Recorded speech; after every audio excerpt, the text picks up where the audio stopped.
আমি মোহাম্মদ নুরুল ইসলাম, সিনিয়র শিক্ষক, ইসলাম ও নৈতিক শিক্ষা, Begum Sufia model high school, Goalbathan, Kaliakair, Gazipur. আজকে আমরা অষ্টম শ্রেণীর ইসলাম ও নৈতিক শিক্ষা বিষয়ে দ্বিতীয় অধ্যায়ে যাকাত ফরজ হওয়ার শর্ত এই বিষয়ে একটু কথা বলব। প্রিয় শিক্ষার্থী বন্ধুরা, তোমরা আশা করি ভালো আছো। গত ক্লাসে আমরা সবাই আলোচনা করেছিলাম যাকাত বিষয় নিয়ে। নিশ্চয়ই তোমাদের মনে আছে। একজন বলো তো দেখি, যাকাতের সংজ্ঞাটা একটু বলো তো দেখি। চমৎকার, খুবই সুন্দর হয়েছে। ধনী ব্যক্তিদের উপর গরিবদের যে হক রয়েছে তাকেই মূলত যাকাত বলা হয়। থ্যাংক ইউ, তুমি অত্যন্ত চমৎকার বলেছ। আচ্ছা, এই যাকাত কি আসলে সবাই যাকাত দিবে? ও চমৎকার, না, সবাই যাকাত দিবে না। Thank you. তাহলে যাকাত ফরজ হওয়ার শর্তগুলো, অবশ্যই কিছু শর্ত আছে। জি, থ্যাংক ইউ, খুবই সুন্দর। হ্যাঁ, কেউ কি বলতে পারো যাকাত ফরজ হওয়ার শর্ত কয়টি? ও চমৎকার বলেছ। যাকাত ফরজ হওয়ার শর্ত কয়টি বলেছ তুমি? 7টি। থ্যাংক ইউ তোমাকে। যাকাত ফরজ হওয়ার শর্ত হচ্ছে 7টি। প্রিয় শিক্ষার্থী বন্ধুরা, একজন মানুষের এই 7টি শর্ত যদি কারো উপর আসলে পুরোপুরি ভাবে আরোপিত হয় তাহলেই তাকে যাকাত দিতে হবে। সমাজের সবাই কিন্তু যাকাত দিবে না। এই 7টি শর্ত যার ভিতরে প্রযোজ্য তারাই সমাজের যাকাত দিবে। চলো আমরা একবার দেখে নেই তাহলে সেই শর্তগুলো কি কি। নাম্বার ওয়ান, এক নাম্বার শর্ত হচ্ছে যাকাত ফরজ হওয়ার শর্ত। 1 নাম্বার শর্ত হচ্ছে মুসলমান হওয়া। তোমরা আগে শর্তগুলো দেখে নাও, তারপরে এই শর্তগুলো নিয়ে আমরা একটু কথা বলবো ভালো করে। তোমরা অবশ্যই সবাই ব্রিলিয়ান্ট, মনে রাখতে পারো, খুব সুন্দর, চমৎকার। তোমাদের ক্লাসটা আসলে আমার খুব ভালো লাগে। সবাই মনোযোগী থাকো এবং খুব চমৎকার ভাবে ক্লাসে তোমাদের রেসপন্স আছে। তো ধন্যবাদ। দেখে নাও, যাকাত ফরজ হওয়ার শর্ত 7টি। 1 নম্বরে হচ্ছে মুসলমান হওয়া, 2 নম্বর হচ্ছে নিসাবের মালিক হওয়া, 3 নম্বর হচ্ছে নিসাব পরিমাণ সম্পদ প্রয়োজনের অতিরিক্ত হওয়া, 4 নম্বর হচ্ছে ঋণগ্রস্ত না হওয়া, 5 নম্বর হচ্ছে মাল 1 বছর কাল স্থায়ী হওয়া, 6 জ্ঞান সম্পন্ন হওয়া, 7 বালিগ হওয়া। চলো আজকে আমরা এই 7টি শর্ত আসলে একটু বিস্তারিত একটু আলোচনা করি। তোমরা জানো, মুসলমান হওয়া এটার অর্থ হচ্ছে আমাদের দেশে সারা পৃথিবীতে কোনো মানুষ যদি মুসলমান না হয়, সম্পদ যদি অঢেলো সম্পদ থাকে, তাহলে তার উপর কিন্তু ইসলাম যাকাত ফরজ করবে না। যাকাত ফরজ হওয়ার 1 নাম্বার শর্তই হচ্ছে সবার আগে তাকে মুসলমান হতে হবে। মুসলমান হইলে তো যাকাত ফরজ। সুতরাং মুসলমান বাদে অন্য ধর্মাবলম্বী যারা পৃথিবীতে আছে, তারা যত সম্পদের মালিকই হোক না কেন, তাদের উপরে কিন্তু যাকাত ফরজ না। 1 নাম্বার শর্ত হচ্ছে যাকাত ফরজ হওয়া, মুসলমান হওয়া। বুঝতে পারলে তোমরা? থ্যাংক ইউ তোমাদের। আসো, 2 নাম্বার শর্ত হচ্ছে নিসাবের মালিক হওয়া। নিসাব আসলে কি? নিসাব হচ্ছে নির্ধারিত পরিমাণ সম্পদ, যে সম্পদ থাকলে যাকাত তার উপরে ফরজ হবে। নিসাব আসলে নির্ধারিত পরিমাণ।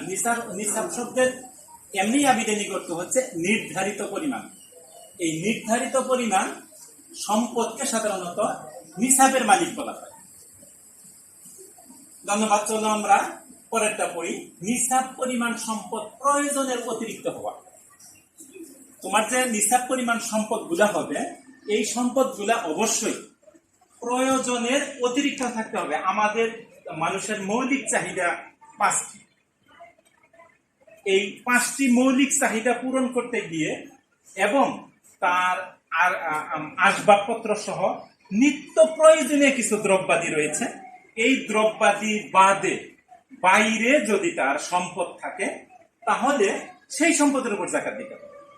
সুতরাং নিত্য প্রয়োজনীয় যে দ্রব্যগুলো আছে, আসবাবপত্র আছে, কাপড় চোপড় আছে, থালা বাসন আছে, ঘর দরজা আছে, এই সম্পদগুলা আমরা কিন্তু জাকাতের হিসাবে আনবো না। এগুলো আমার নিত্য প্রয়োজনীয় দ্রব্য। এই দ্রব্যর বাইরে যদি কোনো সম্পদ থাকে, সেই সম্পদগুলোকে বলা হয় নিসাব পরিমাণ সম্পদ, প্রয়োজনের অতিরিক্ত।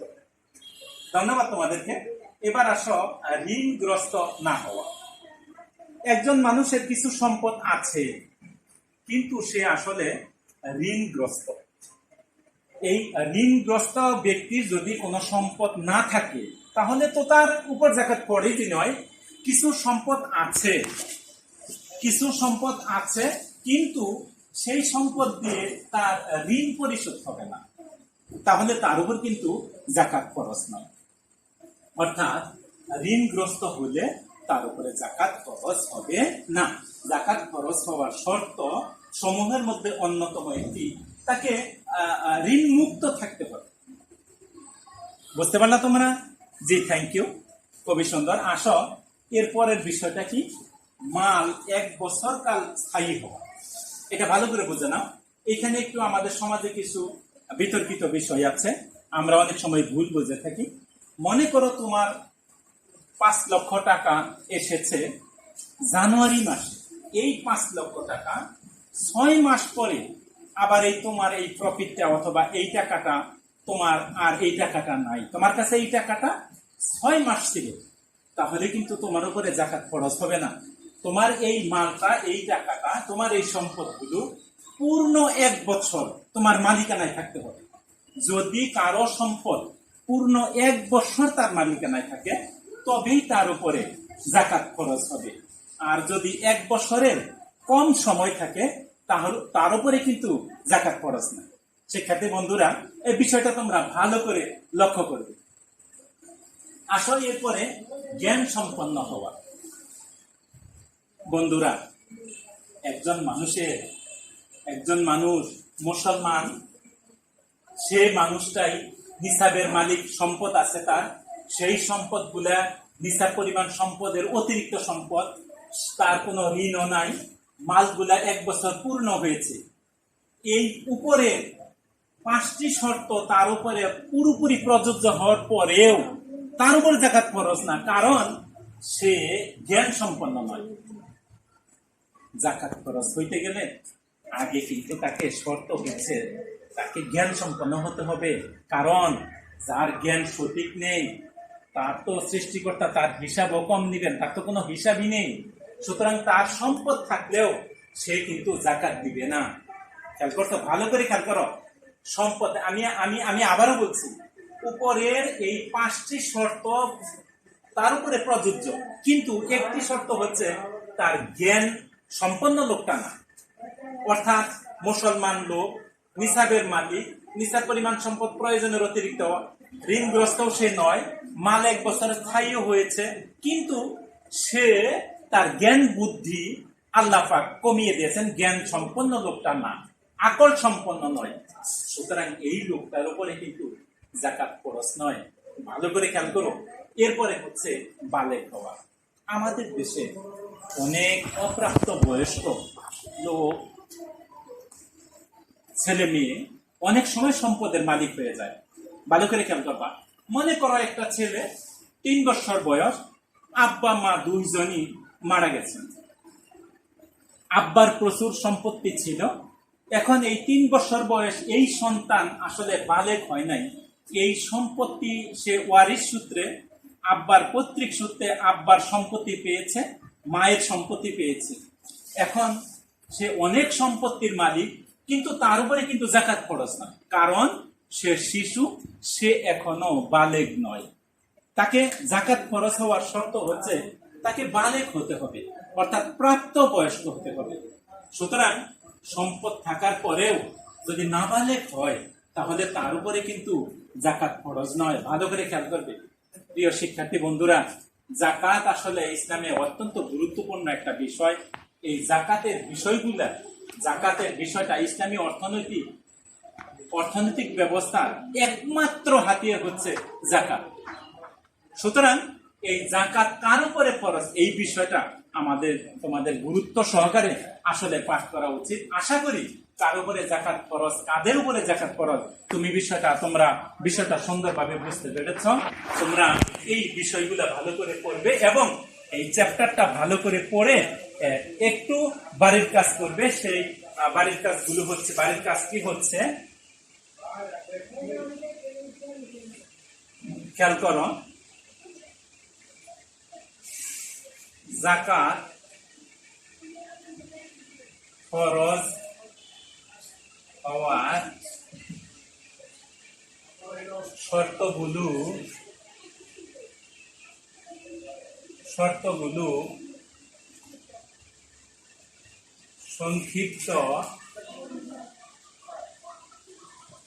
সংক্ষিপ্ত ব্যাখ্যা করো। জি, তোমরা সবাই একটু খাতায় লিখে নাও, যাকাত ফরজ হওয়ার শর্তগুলোর সংক্ষিপ্ত ব্যাখ্যা করো। এই যে তোমাদের লিখে দিলাম আমি 7টি শর্ত, এই 7টি শর্তের উপরে সংক্ষিপ্ত, যেমন মুসলমান হওয়া বলতে কি বোঝো, নিসাবের মালিক হওয়া বলতে কি বোঝো, এই বিষয়ে সংক্ষিপ্ত একটু ব্যাখ্যা করে নিয়ে আসবে প্রতিটা বিষয়ে। আশা করি সুন্দরভাবে বুঝতে পেরেছ। ধন্যবাদ তোমাদের সবাইকে। সবাই ভালো থাকো, সুন্দর থাকো, সুস্থ থাকো। আজকের মতো এখানে বিদায়। আসসালামু আলাইকুম ওয়া রাহমাতুল্লাহি ওয়া বারাকাতুহু।